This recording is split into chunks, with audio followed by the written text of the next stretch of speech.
बीते सप्ताह राजधानी लखनऊ के मलिहाबाद थाना क्षेत्र अंतर्गत एक बड़ी घटना होती है, जिस घटना में काफी ज्यादा टर्न्स भी आए, बड़े मोड़ आए। घटना काफी नाटकीय है। उस घटनाक्रम को सिलसिलेवार जानने के लिए हमारे साथ उस घटना के अभियुक्त के वकील, जो कि यादव परिवार से आता है, वकील साहब की माने तो उसके ऊपर काफी ज्यादा पुलिसिया अत्याचार हुआ है, झूठे मुकदमों में फंसाया गया है। यादव परिवार के उस बच्चे पर बर्बरतापूर्वक व्यवहार लखनऊ पुलिस के द्वारा किया गया है। ये कहना है उस मामले में अभियुक्त की तरफ से जो वकील हैं शमशेर जगराना साहब एडवोकेट। ये सारे आरोप एक के बाद एक उन्होंने लगाए हैं। आइए जानते हैं पूरा मामला क्या है और इस मामले में अभी तक क्या कुछ हुआ है, कितने मोड़ आए हैं, पुलिस की कार्यशैली कैसी रही है। चूंकि उस मामले को ये देख रहे हैं, उस मामले में वकील हैं, सब कुछ सिलसिलेवार हम इनसे जानने की कोशिश करेंगे। शमशेर जगराना साहब, बहुत स्वागत है आपका एबीपी 24 न्यूज़ में। धन्यवाद, नमस्कार। ये जो मामला आया है मलिहाबाद का, जैसा कि आपसे जो चर्चाएं हुई उस चर्चा में जो कुछ निकल कर आया है, सिलसिलेवार तरीके से हमारे दर्शकों को बताएं। ये क्या मामला था, क्या कुछ था, कैसे इसकी शुरुआत हुई और किस मोड़ पर जाकर ये मामला अभी पहुंचा है। पहले तो देखिए, मेरा ये कहना है कि जो यादव परिवार है, चुन्नी लाल यादव की इस पुलिस ज्यादती के पहले जो है उनके खिलाफ एक छोटा सा भी मुकदमा नहीं है, न वो कभी थाने कचहरी आए थे। वह एक पीड़ित व्यक्ति हैं, अभियुक्त नहीं है, वह पीड़ित व्यक्ति हैं। अब घटना जो है 4 तारीख की है। 4 मई की शाम को, 4 मई को एक पीआरडी के जवान के खिलाफ उसकी इंक्वायरी हो रही थी विभाग में, विकासदीप में। उसमें चुन्नी लाल और उनके बेटे को साक्ष्य देने के लिए बुलाया गया कि आप आइए, आप इनके खिलाफ में साक्ष्य दीजिए विभागीय कार्रवाई में। चूंकि पुलिस और उसमें होता है तो विभागीय इंक्वायरी बैठती है, विभागीय इंक्वायरी में गए थे, अपना साक्ष्य वगैरह दे रहे थे। साक्ष्य देने के बाद जो है ये हुआ कि 3 दिन का आप लोगों को समय देते हैं, 3 दिन में आपके पास और कोई जो है दस्तावेजी साक्ष्य होगा। तो पीआरडी के जवान थे, इनको भी समय दे दिया गया कि आप लोग 3 दिन में लेते आइएगा। इन्होंने अपना समय दिया, इनके बेटे ने भी कहा कि हम 3 दिन के अंदर दे देंगे। उसी बीच में जो पीआरडी की जवान जिसके खिलाफ इंक्वायरी सेटअप हुई थी, उसकी माँ भी पीआरडी में है। वह जो है अपने स्थानीय जो थाना है मलिहाबाद, उस मलिहाबाद के क्षेत्राधिकारी के पास जाती है, पुलिस क्षेत्राधिकारी। चूंकि ये भी पुलिस का ही एक छोटा सा अंग है पीआरडी की जवान। पीआरडी की जवान जाती है, अपनी बात बताती है और उन्होंने क्या किया कि यह जो है उस इंक्वायरी में कोई साक्ष्य ना दे पाए, इसके लिए इन्होंने एक कुचक्र रचा और उसके बाप को बुलाते हैं, लड़के के चुन्नी लाल यादव को। चुन्नी लाल यादव की उम्र जो है 60 साल के आसपास है। चुन्नी लाल को बुलाते हैं और बुलाने के बाद जो है उसको फोन किए और बुलाने पर जो है इधर उधर था तो ये अपने सिपाही भेज करके, एक जितेंद्र यादव ही है, उसको भेजते हैं और वो पकड़ करके इनको ले आता है चुन्नी लाल को और क्षेत्राधिकारी कार्यालय में बैठा दिया। बैठाने के बाद जो है क्षेत्राधिकारी ने उनके साथ थोड़ा सा बदतमीजी किया, ज्यादती किया। तो उनके लोगों ने पूछा इधर उधर से, एक पूर्व सांसद ने भी पूछा बीजेपी के ही है कि भाई उनको क्यों बैठाएं, किसी केस में अभियुक्त हैं कि क्या है। तो उन्होंने बताया कि नहीं, ये नहीं है, इनका जो है बेटा है और जब तक वह नहीं आएगा तब तक ये हमारे कस्टडी में बने रहेंगे, नहीं तो इनको भी जेल भेज देंगे। यह कहा हुआ है और यह बात जो है रिकॉर्डिंग में भी है। उसके बाद फिर वह लड़का जो है, जो उनका लड़का था संदीप यादव, उसको भी गए और घर ऊपर था, घर आया था, उसको भी लेकर के चले आए। आने के बाद दोनों को गाली गलौज दिए। फिर बाद में उसको थाने के दरोगा को बुला करके सौंप दिए कि इसको जो है लेके जाओ, हवालात में डाल दो। और संदीप, उसके बाप को, चुन्नी लाल को भी बहुत देर तक बैठाए रहे। बैठाने के बाद जो है आम नागरिकों ने पूछा तो बताया कि इसके खिलाफ जो है एक जो है NBW है, उसमें इसको जो है जेल भेज देंगे। पूछा गया कि भाई न्यायालय का अगर है तो बताइए, तो कहा कि है या नहीं है ये आप न्यायालय में देखिएगा, कल जो है ये पहुंच जाएगा। 4 तारीख को शाम को इन्होंने बताया है। खैर हुआ कि भाई चलिए ठीक है। यह बात जो है क्षेत्राधिकारी ने भी कहा और यही बात जो है उस समय तत्कालिक एसएचओ जो है नित्यानंद सिंह थे, उन्होंने भी कहा और एसपी को भी बताया गया था। एसपी के भी नॉलेज में था ये मैटर। उसके बाद जब 24 घंटे बीत जाता है, 24 घंटे बीतने के बाद भी जो है शाम 5 तारीख की शाम को जब जो है नहीं भेजे, फिर पूछा गया कि भाई जो मुकदमे में वांछित था उसको भेज दीजिए। तो इन्होंने कहा कि नहीं नहीं अभी देखते हैं क्या करना है, ये हम लोगों के ऊपर है, छोड़िए आप लोग जो है मत बताइए। उसके बाद जो है अब लोग पीड़ित क्या कर सकते हैं। फिर 24 घंटे के बाद उसको लगा तो उसने उसके बाप को बुलाता है, चुन्नीलाल यादव को बुलाया और कहा कि सुपुर्दगी नामा कर दो, अपने लड़के को ले जाओ। सादे पेपरों पे साइन कराया, सुपुर्दगी नामा लिखवाया, वीडियो बनवा दिया। वहां का जो वो था एसएसआई वरिष्ठ जो है निरीक्षक, उसने जो है वीडियो बनाया कि ये लेके जाने के लिए।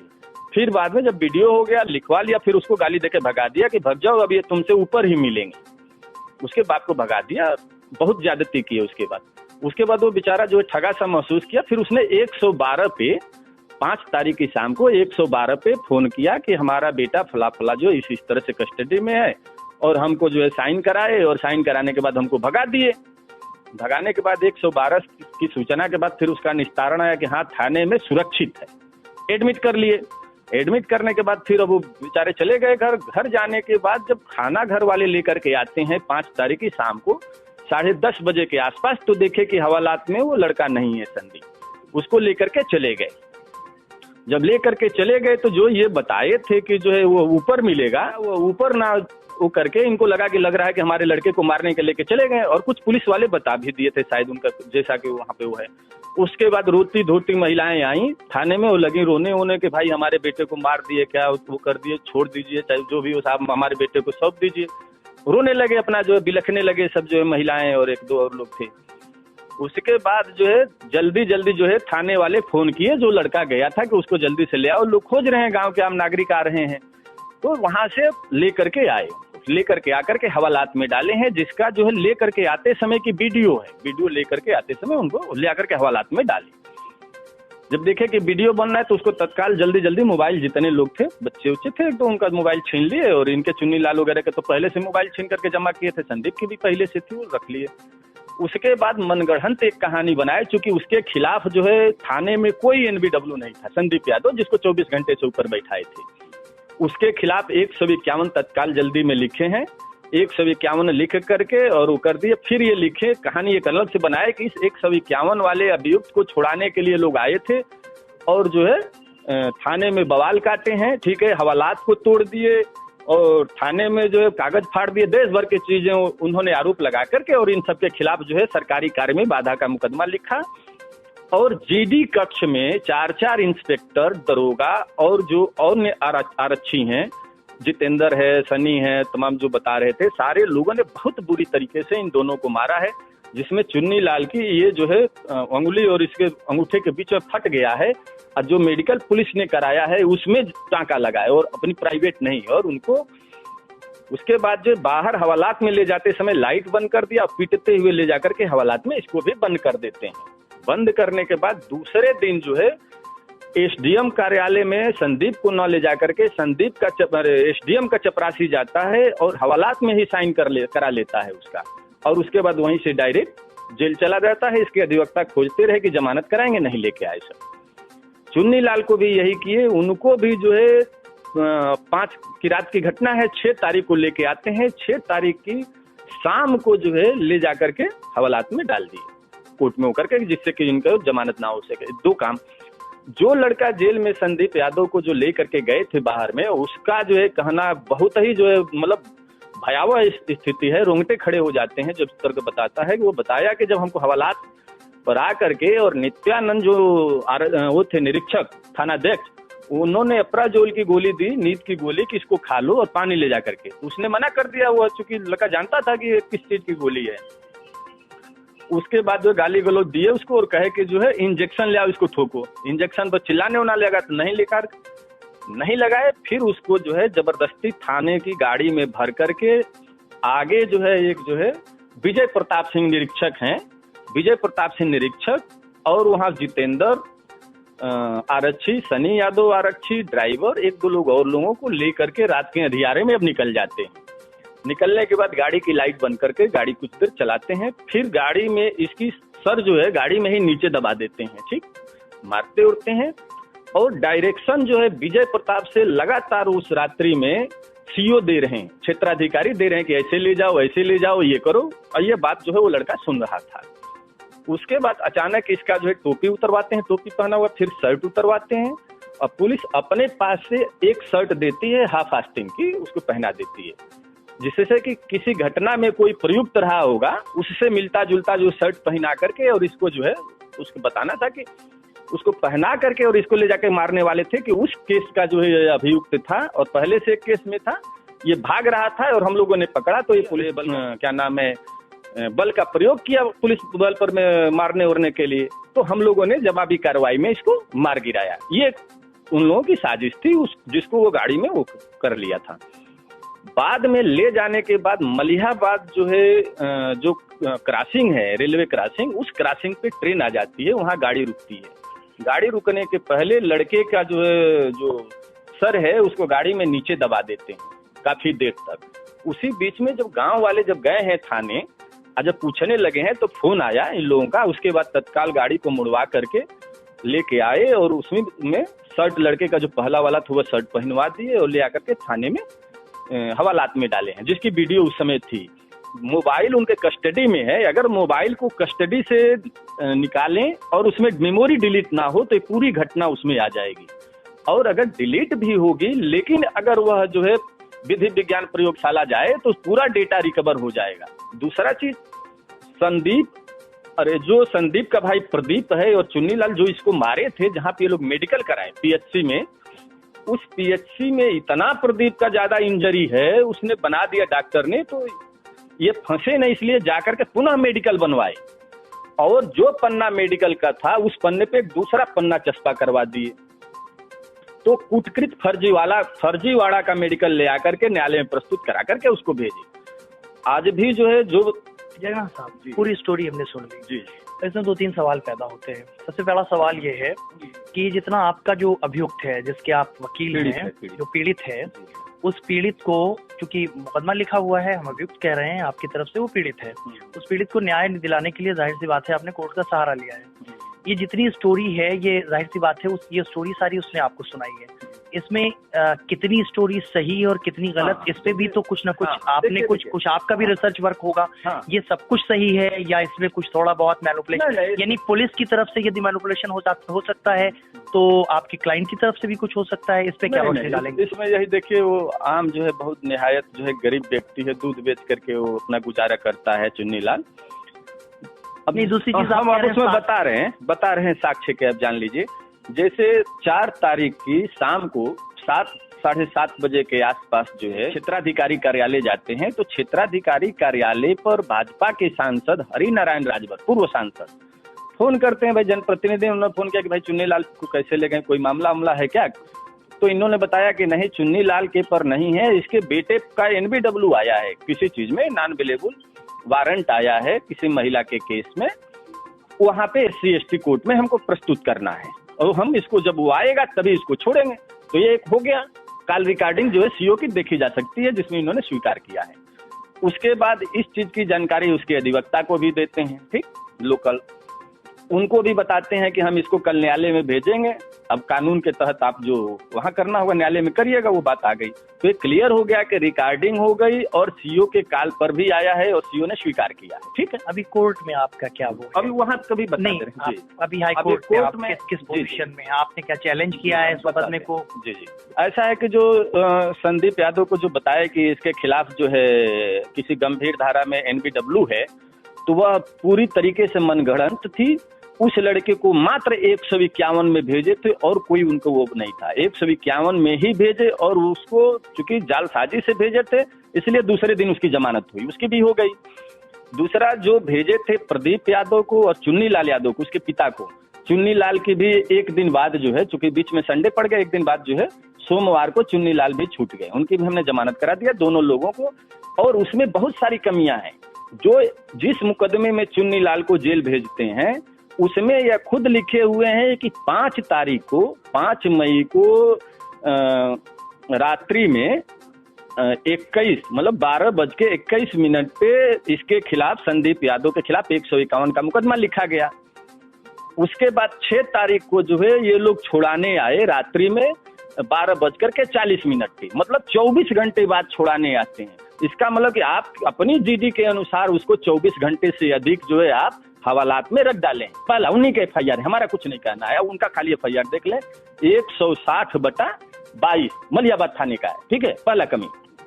दूसरा चीज जान लीजिए, जब 112 पे फोन करते हैं तो 112 के भी फोन में ये स्वीकार करते हैं कि वो थाने में है, ठीक है, ये भी बात आ गई है। तीसरा चीजें, इन लड़कों की जो मोबाइल में रिकॉर्डिंग टोटल घटना का जिसको छीन के रख लिए हैं, वह मोबाइल जानबूझ करके इसीलिए नहीं दे रहे हैं। आपने कोर्ट में जी कोर्ट में इसका जिक्र किया हुआ है ना। अब उसके रसीदें लड़के का जो है रसीदें मंगाई जाए। थोड़ा सा और जानना चाह रहे हैं जरा साहब, ये इसका थोड़ा सा फ्लैशबैक आप कुछ बता रहे थे, कुछ प्रेम प्रसंग का भी मामला था, उसका जिक्र भी आपने नहीं किया है। हाँ, क्या वो क्या मामला था? क्या ये जो महिला सिपाही या जो कुछ भी है वो लड़के या एक दूसरा सिपाही? हाँ, ऐसा हुआ कि जिस लड़के को ये बता रहे थे कि फिलहाल मुकदमे में वांछित है, वह एक जो है पुलिस वर्ग में एक अनुषांगिक जो है बल में वो जवान है, और ठाकुरगंज थाने में वह तैनात थी, जो मलिहाबाद के ही रहने वाली थी, और ये भी जो है लड़का वहीं का रहने वाले, पास का एक कॉलेज में दोनों पढ़े, तो उस समय दोस्ती थी।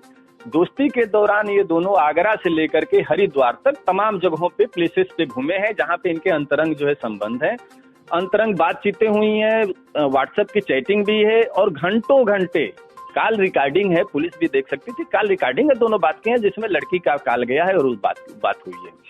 उसके बाद जो है वह ठाकुरगंज थाने में तैनात रहते समय एक जो वहाँ का सिपाही था, वहाँ पे किराएदार हो जाती है, सिपाही भी किराएदार है, और वो अपने यहाँ सभी को किराएदार रखता है। उस घर में 3 पुलिसकर्मी हैं और एक ये है, 4 हो गए पुलिसकर्मी। वहां पर इस लड़के को फोन करके बुलवाए हैं, जिसकी टाइमिंग है, टाइमिंग पे बुलवाए, टाइमिंग बुलवाने के बाद उसे 2 लाख रुपए की डिमांड किए, नहीं देने पर दूसरा रंगदारी मांगी, सिपाही के द्वारा रंगदारी मांगी गई। हाँ, कहे कि दे दो नहीं तो फंसा देंगे। उसके बाद उसका बाप को भी बुलाए थे, बाप भी आया था वहाँ पे, कॉल रिकॉर्डिंग है इनके फोन की।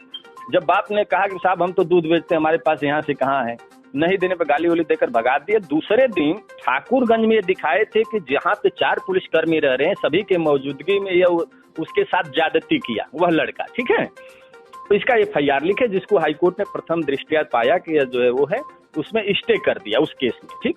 उसके बाद जो है ठाकुरगंज की घटना को मलिहाबाद में जो है FIR लिखवाए थे, जबकि पुलिस की वो सिपाही पहले मलिहाबाद में वो जो है जो सिपाही यानी घटना ठाकुरगंज थाना क्षेत्र की है जी, और इसको जो है मलिहाबाद थाने में दर्ज कराया गया।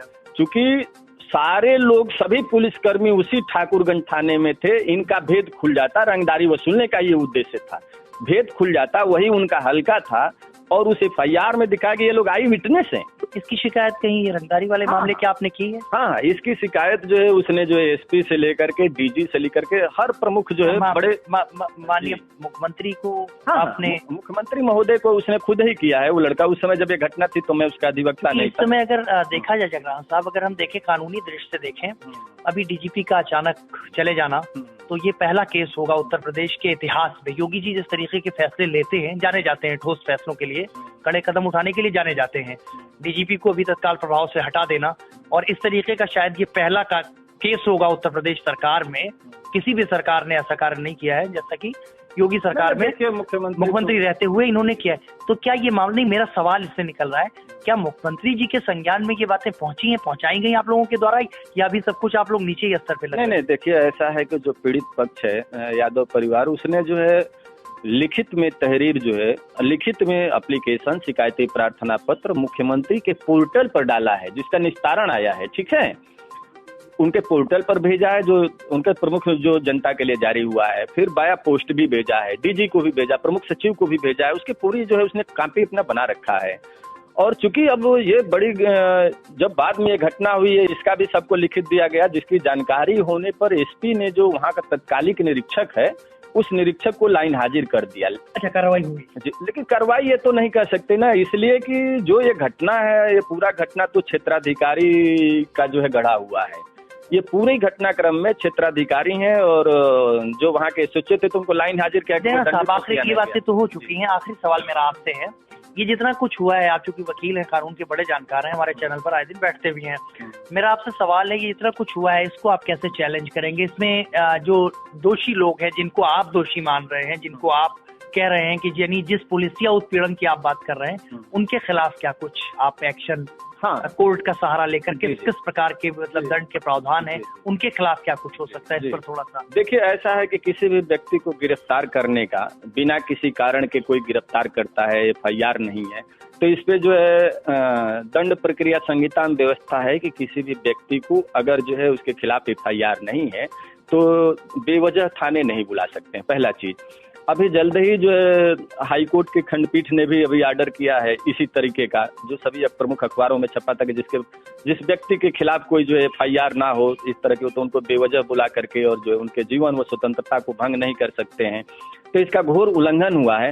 दूसरी चीज, जिस तरीके से घटनाक्रम को पुलिस के GD में बना करके कहानी को लिखा गया है, ठीक है, 48 घंटे से 4 तारीख की शाम से लेकर के और 6 तारीख की शाम को भेजे हैं, उससे और घटना को बनाए हैं, तो जब पुलिस की GD में जब पुलिस की शक्ति का गलत दुरुपयोग किया गया है, मनगढ़ंत कहानी बनाई गई है, तो यह जो है IPC की धारा 211 लगाए 218 और जो है फर्जीवाड़ा की धाराएं जो 467, 462, 471, 419-20 और जो है चूंकि इसमें भ्रष्टाचार की संलिप्तता है ना, तो इसमें जो है करप्शन एक्ट की धाराओं के तहत उनके विरुद्ध कार्रवाई होनी चाहिए और तमाम जगह पुलिसकर्मी ऐसा करता है तो उसके खिलाफ कार्रवाई होती भी है। अब जनता चूंकि जागरूक हो गई है और इन पुलिसकर्मियों के खिलाफ कार्रवाई होनी चाहिए, लेकिन वह चूंकि गरीब है, काफी वो डरा सहमा है, वो जानता है कि नहीं होंगे तो उस दिन मारने जा रहे थे उसमें कभी भी जो है हमको मार सकते हैं, काफी वो डरा सहमा है। वो लड़का जो है इधर उधर भी जो है प्रार्थना पत्र तमाम दे रहा है, हमारे पास आया है, तो हम जो है इस प्रकरण को जो इलीगल कस्टडी की गई और जो बताया गया सारे प्रमाणों के बाद भी जो है वो किया गया है, उसके साथ उत्पीड़न किया गया, तो इसको मैं माननीय उच्च न्यायालय में जो है इस प्रकरण को चुनौती दूंगा और मेरा यह प्रयास रहेगा कि जो मलिहाबाद थाने की पुलिस क्षेत्राधिकारी सहित हैं उनके खिलाफ कार्रवाई किया जाए, जिससे कि आम जनता को, और ये बात मुख्यमंत्री तक पहुंचेगी तो मुझे निश्चित ये है कि माननीय मुख्यमंत्री जी जो है न्यायप्रिय हैं और ऐसे पुलिसकर्मियों के खिलाफ जो है निश्चित ही कार्रवाई करेंगे।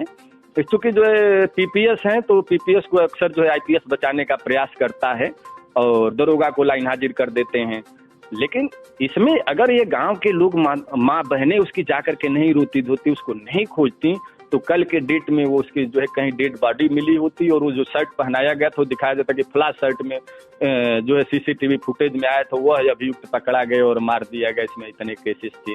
जिस तरह से अपने यहाँ चल रहा है तो ये बहुत ही जो पुलिस के द्वारा जो भयावह जो है जिसको आक्रांत कहते हैं, इस तरह का जो है माहौल पैदा किया गया, जो कि जो है काफी निंदनीय है इस राजधानी में। तो ऐसे लोगों के खिलाफ कार्रवाई होना चाहिए और स्वच्छ जो है स्थिति होनी चाहिए, यहाँ पर कानून व्यवस्था स्वच्छ दिखनी चाहिए। तो ये बहुचर्चित जो मामला है लखनऊ राजधानी अंतर्गत मलिहाबाद क्षेत्र का, मलिहाबाद थाना क्षेत्र का, जिसमें शमशेर जगराना साहब वकील हैं और ये इसके तमाम सारे वीडियोस भी चल रहे हैं। कार्रवाई भी शमशेर जगराना साहब की बात माने तो कार्रवाई की शुरुआत भी हुई है कहीं ना कहीं, लेकिन मामला चूंकि न्यायालय में विचाराधीन है, माननीय उच्च न्यायालय में विचाराधीन है, वकील ये हैं इस केस की पैरवी कर रहे हैं, इस केस को ये लड़ रहे हैं, फैसला अभी आना बाकी है।